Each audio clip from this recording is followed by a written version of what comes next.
Welcome to the Tamarind Learning Podcast, where host Dr. Kirby Rosplock speaks with experts on many topics relevant in the ultra-high net worth family wealth management space. Kirby is author of several books, including The Complete Family Office Handbook, and shares her expertise consulting with families and family offices. Kirby is also the founder of Tamarind Learning, an online wealth education platform that develops practical, foundational learning programs for beneficiaries to help them prepare for responsible stewardship of wealth. Welcome to the Tamarind Learning Podcast. I'm your host, Dr. Kirby Rosplock, and today we're speaking with Scott Peppet. He's the president at High Trust, and he runs a single-family office. So we're thrilled to have you here today, Scott. Thanks. It's great to be here. So we're talking more about the human and the family capital, and specifically around family and the family office and what that focus looks like. Tell me more about what you focus on, Scott, and why it's so important to you to keep family in the focus of the family office. Yeah, so I think there are a couple levels I can answer that. One is that just personally, I'm a person who's been focused on human development and human learning for a really long time. So I was a law professor for a long time, and I taught conflict resolution and various other skills-oriented things that are really about how people can do better in the world and figure their way through things and solve problems. And so when I found myself, in this family office, family wealth, family business space, that was a natural, evolution for me to be looking at the people and saying, okay, but what happens to them and how do they work and what are the issues for them? The other answer, of course, is I married 22 years ago someone whose family had a large family enterprise, and so I was a young law professor, again, doing this kind of work, doing conflict interventions with businesses all over the world and various kinds of entities, and I immediately found myself in this system and was trying to understand how it worked. And so as I did work with other families over that 20 years, really trying to prepare myself to understand all this better, that was just my natural focus. These are my family members, these are my kids ultimately, and nieces and nephews, et cetera, that I work on behalf of now. I transitioned from being a law professor to helping to run our trust company and family office about 5 years ago. That was a slow evolution, but I brought with me, that focus on human capital. Well, I think it's so fascinating because the family office is there to enable, empower, and help facilitate, right, a very complicated life for so many family members. It's also a business, right? So there's this tension of like operationally risk management, compliance, all the different technical expertise. So I can see why so many family offices may not be super family focused. Talk to me a little bit more what a really good office that is family focused. What are they doing right? Yeah, it's a great question. You're right. So one of the things I learned immediately when I stepped inside, I've been working with other family offices and families for 15 years at that point, and it's a lot easier on the outside in than it is on the inside out in one of these family offices, because there is so much technical work to do. I always say when we're interviewing people, people often say to me, oh, your team seems so collaborative and it's really great. And I say, yeah, you have to be collaborative because the problems we work on are so hard that anyone who thinks they have the right answer, we kind of look at funny, right? Because almost all of it is at the edge of what lawyers and accountants and tax people and whatever investment people really know, right? That's why it's fun. That's why it's complicated. So there is so much technical work that has to be done and done well in a complex family system like this, that it's really easy for the human capital, for the family to kind of drift to the side. I've met family office professionals who haven't met most of their family members that they work with, or who barely really know the person that they're really responsible for. And I think the reason is often that they fundamentally assume that what they're doing is stewarding financial capital. Stewarding financial capitals and managing legal risk, right? That's essentially what people assume they're doing. And that's what they've been trained to do, whether they're on the accounting Hmm. side, investing side, or the legal side, or whatever. And if you say to them, well, wait a minute, a family office is really stewarding human beings, yeah, there's a lot of financial capital tied to those human beings, but you're really here to help shepherd a group of human beings. You can get some pretty blank stares sometimes of people, "Oh, I don't know how to do that, right? I don't take that class in graduate school." And that's because that class didn't exist. It barely exists now. I think the good ones, to answer the question a little more pointedly, one one of the litmus tests for me is just how well do the professionals and the family members know each other in both directions.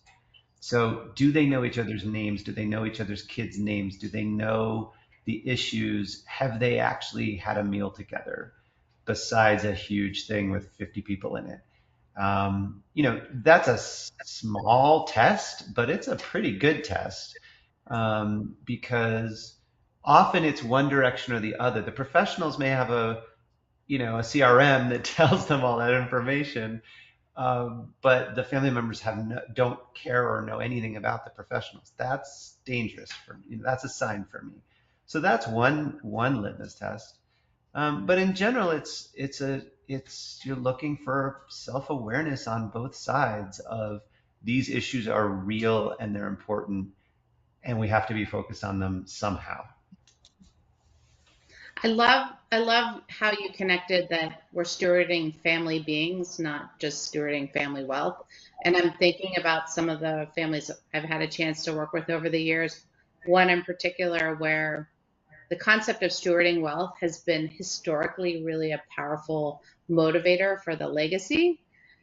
And now we have some boomers to zoomers, right? So we have that sort of whole continuum where they're thinking about refining that legacy and they're saying, well, maybe we don't want to steward it in the same way we have to build a lot of wealth, but maybe we want to depart or move away from some of that legacy thinking.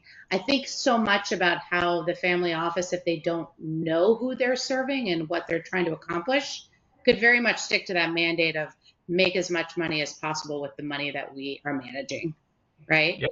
When the beings might say, yeah, I'll take a haircut on return if I feel like I can do something ESG focused, or I'll take a haircut on how much I pass on to my heirs if I can invest in some social cause that I think is going to make their lives ultimately better. That capital might not make their lives better, but if we work on social justice, I'll just pick on that since we're all thinking about a lot of that these days.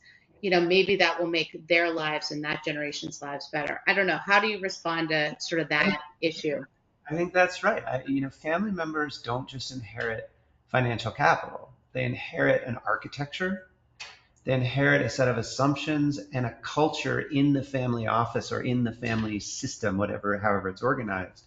And that architecture and those assumptions are often invisible to them, right? So, for example, our goal is to minimize taxes. Okay, I bet if you went through 1,000 family offices, 990 something of them have that as an embedded assumption, which is fine. I mean, as long as you're not doing something illegal, if you want to do good tax planning, that's fine.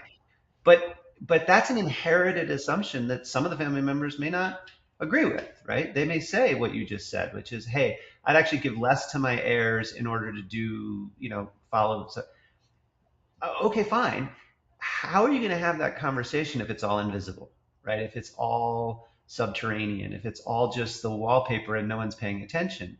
I was with a family doing some work, and I was trying to make this point about inherited architecture. And I said, this morning, before you all got here, someone came in and put all these flowers on the tables, and they're beautiful flower arrangements. And I said, they were here for an hour making these flower arrangements. I said, how many of you, did any of you decide that you wanted $2,000 worth of flowers or whatever it was? Was there a decision at some point that that was part of this meeting? And they all said, no, I have no idea who decided that, right? Like somebody somewhere decided that. And one of the women said, it's actually scarier than that is I didn't even notice the flowers, right? I didn't notice. I'm so used to the context now that I didn't even notice they were there. And I said, right. So that's the invisible thing. The part that's tricky is, I actually think if a family says, keep making as much money as possible and keep doing all the good tax planning and keep doing all that. But meanwhile, can we talk about, can somebody help me with not screwing up my marriage or my kids? Or I don't know how to have friends. Like I've just discovered that I don't have friends because I have two people I trust and I don't let other people in. Those are human capital things, regardless of what your financial capital strategy is, regardless of your legal planning, that people are struggling with. And there's a lot of family offices out there that aren't doing much to help them with those things that are the human capital things they're really dealing with close to home, every day. So there's a lot. You've heard me say this. I think I say to families that ask me about this. Here's the thought exercise I want you to do. Imagine spending the next year of family meetings, whatever your family meeting cadence is or whatever, and not talking about financial capital at all. You're not going to look at the balance sheet. You're just not going to look at it for a year. It's going to be fine, right? Let's assume you have good investment professionals and the money's going to be okay. What would you talk about? And often the pushback is like either that's crazy or we can't do that, it's irresponsible. Okay, fine, we'll delegate the responsibility somehow so that it's okay. What would you talk about? And then the next response is, I have no idea, right? And then finally somebody says, well, gee, we'd probably talk about the fact that John is getting divorced and it's really a disaster for everybody. And you go, right, right, there is a set of human capital issues that you're not getting to because the financial and the legal issues are just ever present. Yeah, so it's interesting to think about the hierarchy of topics and what gets demoted, right? And how sort of that human capital and family capital component, oftentimes it's not that it's not important, but it's not as important as saving on taxes, or it's not as important as risk management, making sure everyone's assets are protected. That's right. And this is where a family office and its culture really matters because, I said its culture, not the family's culture, right? The family office's culture really matters because if you have a technical problem, let's say we've got a tax problem and we don't know how to solve it, we know what to do. We go find the best tax people we can find who know how to solve that problem, and then we hire them and they help us, right? But if you said, take those demoted family issues, like, gee, our divorce rate is really high in this family. And it's because we keep running the in-laws out of town because they don't like it once they, whatever. And nobody ever talks about that.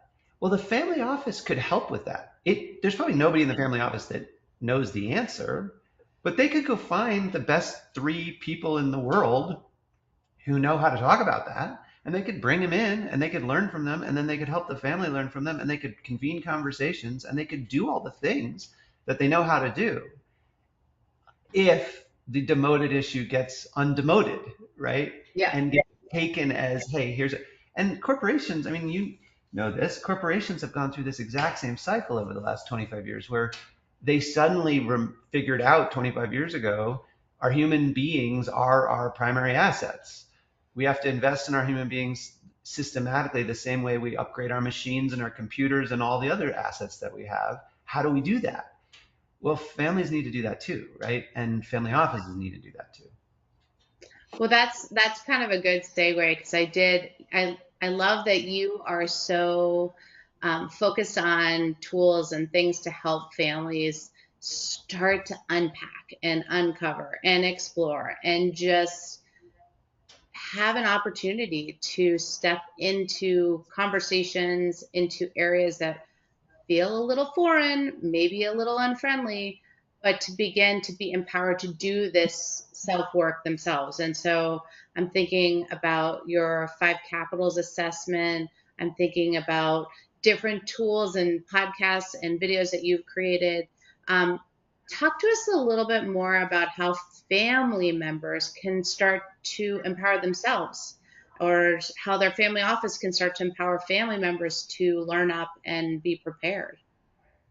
Yeah, well, thanks. I try to put stuff out there just to, to find like-minded people and to try to be helpful. So it's nice that you've found some of it helpful. Look, I think the first thing that family members have to do is self-awareness and try to surface that architecture, what I said before, right? So, I mean, look at your family meeting agendas. Have they been nothing but financial capital for the last 10 years? Are you bored stiff? Is everyone around you bored stiff? Have people stopped coming? You know, do an actual assessment of how that's going and be honest. If you hate the meetings, there's probably a reason you hate the meetings. If you feel condescended to and talked down to, there's probably a reason, right? So that doesn't mean I'm giving license to just be, gee, it's all about me, and if I don't like it, I shouldn't have to go. Some of the work you're going to have to go to and you're going to have to do because some of this is hard and it may not be comfortable, and there is financial information you're going to need to absorb, but I do think it's worth stepping back as a first step and just saying, what's the system around me and how is it behaving, right? Number one. The second thing I would do is look around and say, do we have anybody in the system or anybody's in the system who have a human capital focus, understanding, background, awareness, whatever? They know something about psychology, they know something about learning, they know something about family systems, or they at least care about that stuff. They're reading about that stuff. They're going to family, gatherings or family office meetings and conferences, and they're learning about that stuff. Do we have any of those resources, whether they're family members or staff? If the answer is no, well, that's a problem, right? It's like having a group where, whatever your favorite psychological assessment is, it's like having a group that's all one type and not the other. When you look around at some of these systems, you're like, wow, there's a lot of financial and legal people, and there's just nobody else. So put a person on your board, right? Go find a really great person who's the rabbi, right? The learning person, the whatever, and put them on your board or put them on a committee or do something to start injecting that other perspective. It's easy for me because I'm a family member and I'm in the staff, right? I'm wearing a lot of, and I'm on the board. I'm wearing a lot of hats, so it's easier for me in some ways as what others have called a family champion to do some of that. But it doesn't have to be a family person. You can bring in those resources, and we've done that quite a bit, trying to find people who we can bring in and add voices to the mix. Um, and then the third thing is honest self-assessment. Like, how are you doing, really? And the 5 capitals thing that you mentioned, I did this 5 capitals assessment tool. That was in large part because the 5 capitals model's been out there for a long time. Jay Hughes and Wise Counsel Research and others have put out various versions of this and books and such, and talked about there's financial capital, but there's also human capital, social capital, different intellectual capital, depends on the words people use. Mm-hmm. Question I often get from family members is like, yeah, but I still don't really get what they're talking. Like, what does that look like? Like, what do you mean when you talk about that? And so I was trying to show a really detailed list of, do you have a dentist? Like, let's talk about human capital. Like, how is your health? How is your health care? How is your mental and emotional well-being? How is your spiritual health? Do you have some honest awareness of how you're doing on that front? A 30-year-old may not have been to the dentist in 4 or 5 years because they stopped going to mom and dad's dentist and now they're living in a new city and it just is slipping to the bottom of the list. Like, those are really, really practical. Do you understand how your health insurance works? Do you have renter's insurance if you're renting an apartment? I know some very, basic questions like that just aren't getting asked. And so I was trying to just show, like, here's the categories, here's what these mean, and can you do some self-assessment to see how you're really doing on those fronts? I'm just taking them to your website right now where you give the great overview about your five capitals framework: human, learning, social, legacy, and financial. Um, I love that you made this available to everybody. It's free to access. The condition is that no one pays you to use your tool, so that's just a gift, right, to all of us. And I love that you cover from the spiritual to the physical, and you got fun in there, which, by the way, is like one of the things that I think should always be looked at, for just joy. And then you have the relationships and the social emotional, just self-care. I love that you fit in social family governance under social, personal growth. I mean, so by the way, I have had one of my clients go through this. They loved it. It was such a helpful tool for them to sort of gain more introspection. And I love that it generates this kind of cool output that can help give you, oh, okay, this is sort of what my wheel looks like. This is where I'm strong. This is where I'm weak or need more development.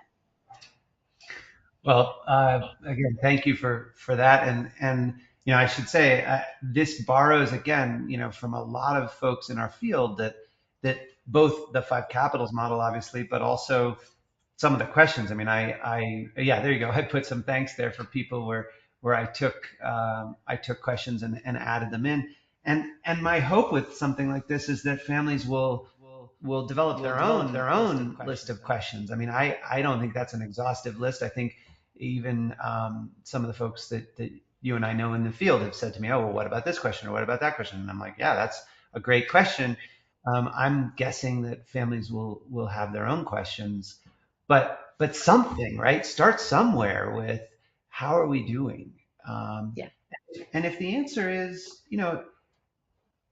one of the things that's tricky, I mean, this with everyone on the planet, whether they have a lot of financial capital or not, is things that they're ashamed of, right? Things that they don't want to talk about.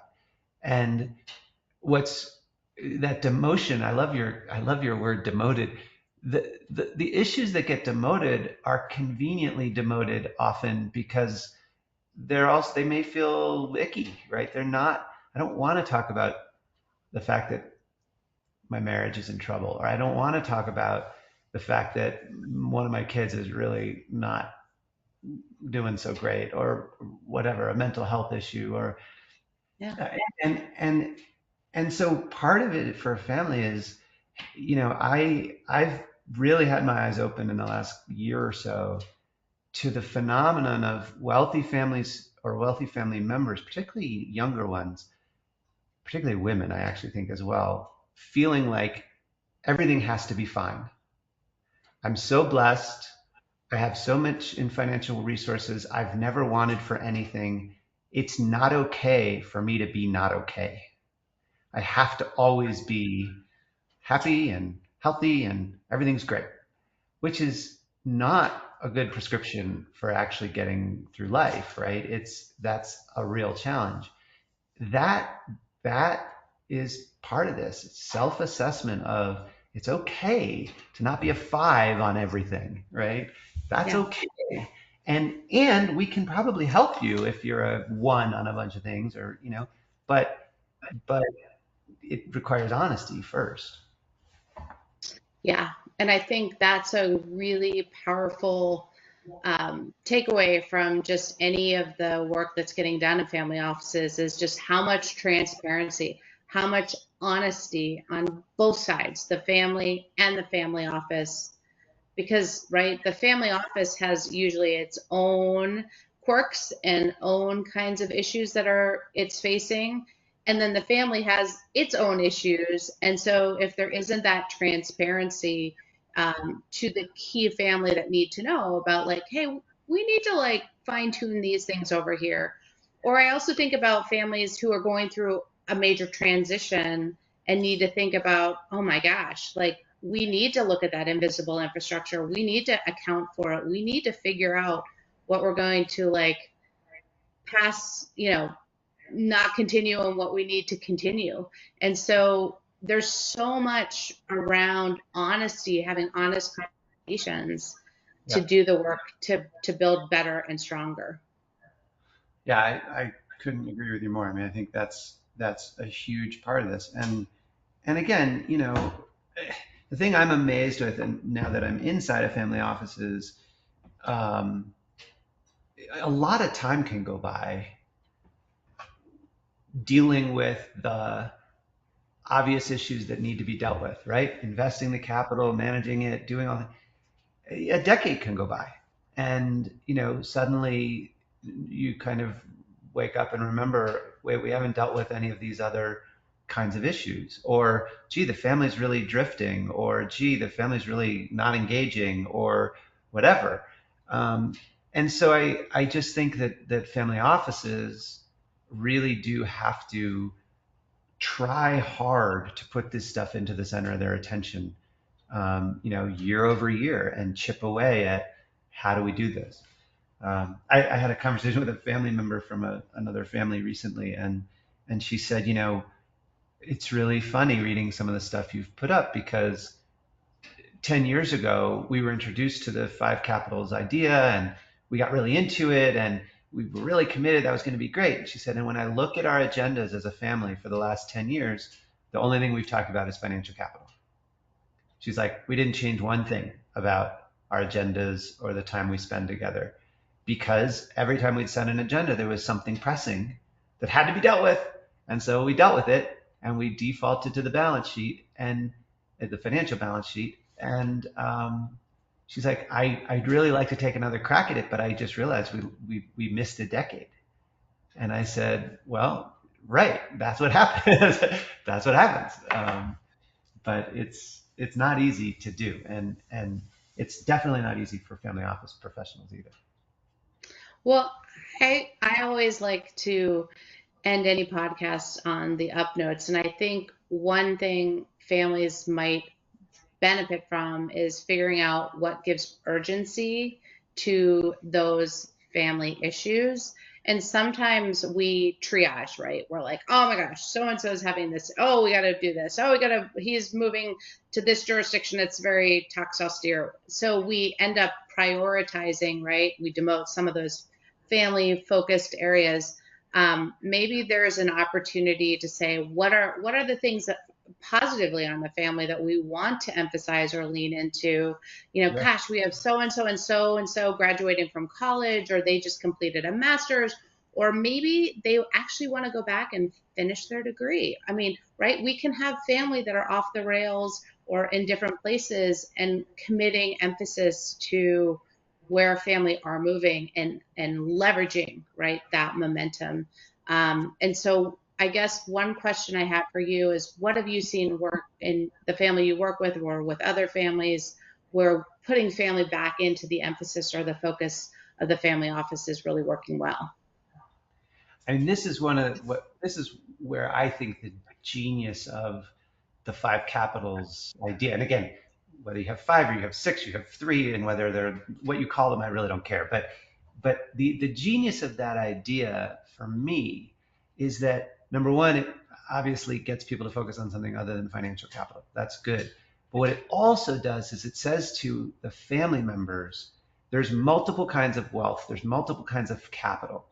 And you, as a family member, are contributing to the family's capital when you go get that master's degree, right? When you build stronger relationships, when you do some therapy, when you get a coach and you figure out, what you want to do with your career, when you're honest about your marriage and you get help and those are all contributing. They're contributing to social capital. They're contributing to legacy capital or doing philanthropy. They're contributing to human capital.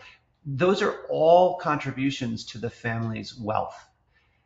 That's a really good thing for a lot of family members to hear who feel like, I'm not going to go make a financial fortune. I don't really want to do that. I'm a different person than my grandfather or my grandmother who made the fortune originally or whatever. Not my thing. So I guess I'm kind of marginal, like I'm not really like my cousin, he's the one who's on the investment committee and I just kind of have to like let him do the thing and I don't really have that much to add. Well, when you reframe what the family is actually trying to do, which is shepherd all of these kinds of intangible capital and tangible capital forward into the future, then everybody can contribute, right? And that's meaningful to people. I mean, one of the things that I keep finding is family members who, I think we have the trope in our head of like irresponsible bad trust funders. Yeah, there are irresponsible folks and there's people who have all kinds of issues, but the majority of family members that I meet in different families are pretty responsible, trying to do a good job. Maybe they're a little lost, maybe they're this, maybe they're that, but what they want to know is what's expected of me and how can I be a responsible family member? But if the answer is you've got to go get an MBA, 90% of the people, that's not their life path, right? They have to be able to contribute some other way. Um, and so that's why I love the five capitals thing, because it's a little more inclusive, honestly, of the diversity of what people bring to a family. Yeah, and I think it also connotes value where we don't put enough value, right? We don't attribute a financial dollar to social capital, or we don't think about what kind of benefits it has to have people that are compassionate or empathetic or good communicators or strong at relationships or intuition or good at caring about the broader world. But what's hilarious is when you ask family members. So let's say there was a wealth, first generation kind of wealth creator, grandmother or whoever, and you say, what let her create all that financial capital? The answer is always, she was a great communicator. She was a great people person. She was so smart. Sure, she probably was a very good business person, but usually there's a ton of intangible capital things, social capital, that she was really good at or he was really good at. And so the funny part is it's like we forget that and we just boil down to like, well, they were a financial genius. Well, sometimes they were, but often they were a people genius just as much, right? They had EQ and IQ most of the time. And so again, it's like, well, wait, that's not what we're trying to protect. We're trying to protect all these kinds of capital so that the family can thrive over a long time. Oh, I love it. It's so powerful, so exciting. Scott, I feel like I could talk to you for days and days and days. I hope you'll come back to the Tamarind Learning Podcast. You're illuminating, you have great insights and tremendous wisdom from working with your family and obviously the other families that you interact with. So I am so grateful for your time, your sharing. We're going to share more about your tools, your articles. You write voluminously, which I love. It's great for me to get inspired by your work. So again, thank you so much for being here today. Well, thanks for having me, and I'd love chatting with you anytime. So thank you.